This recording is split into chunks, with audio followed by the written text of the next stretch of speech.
ISROയുടെ PSLV C-62 വിക്ഷേപണം ഇന്നാണ്. ഇന്ത്യയുടെ ഭൗമ നിരീക്ഷണ ഉപഗ്രഹം അന്വേഷയെ ഭ്രമണപഥത്തിൽ എത്തിക്കുകയാണ് മുഖ്യ ലക്ഷ്യം.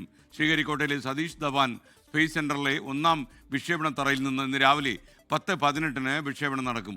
അന്വേഷയെ കൂടാതെ വിദേശ രാജ്യങ്ങളിൽ നിന്നുൾപ്പെടെ ഉള്ള 15 ചെറു ഉപഗ്രഹങ്ങളും PSLV C-62 ഭ്രമണപഥത്തിൽ എത്തിക്കും. 2, 1, 0.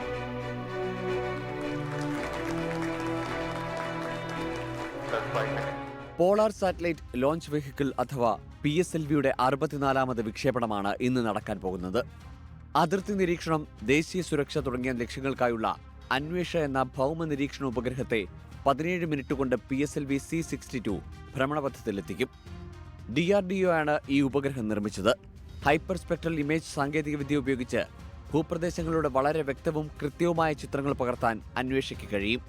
കൃഷി, പരിസ്ഥിതി തുടങ്ങിയ മേഖലകളിലെ വിദൂര സംവേദനം, മാപ്പിംഗ് എന്നിവയ്ക്കും അന്വേഷയെ ഉപയോഗപ്പെടുത്താം. Spain, France, Britain, Brazil, Thailand, Nepal തുടങ്ങിയ രാജ്യങ്ങളുടെ ചെറു ഉപഗ്രഹങ്ങളെയും PSLV ഇന്ന് ലക്ഷ്യസ്ഥാനത്തെത്തിക്കും. സ്വകാര്യ ഇന്ത്യൻ സ്റ്റാർട്ടപ്പുകളുടെ പേലോഡുകളും സർവകലാശാല വിദ്യാർത്ഥികൾ നിർമ്മിച്ച ചെറു ഉപഗ്രഹങ്ങളും കൂടി വഹിച്ചാണ് PSLV C-62 കുതിച്ചുയരുക. അതീവ ശ്രദ്ധയോടെയാണ് ISRO ഇന്നത്തെ ദൗത്യത്തെ നോക്കിക്കാണുന്നത്. കഴിഞ്ഞ വർഷം മെയ് 18 ഏറ്റവും ഒടുവിൽ PSLV വിക്ഷേപിച്ചത്. വിക്ഷേപണത്തിന്റെ 3ാം ഘട്ടത്തിലുണ്ടായ സാങ്കേതിക തകരാറ് കാരണം ആ ദൗത്യം പരാജയപ്പെട്ടിരുന്നു. എന്നാൽ 2026 തുടക്കത്തിൽ തന്നെ പുതിയ ദൗത്യം നടത്തി ചെറു ഇടത്തരം ഉപഗ്രഹങ്ങളുടെ വിക്ഷേപണത്തിന് ലോകത്തിലെ ഏറ്റവും വിശ്വാസയോഗ്യമായ റോക്കറ്റ് PSLV തന്നെയെന്ന് തെളിയിക്കുക എന്നതാണ് ISRO ലക്ഷ്യമിടുന്നത്.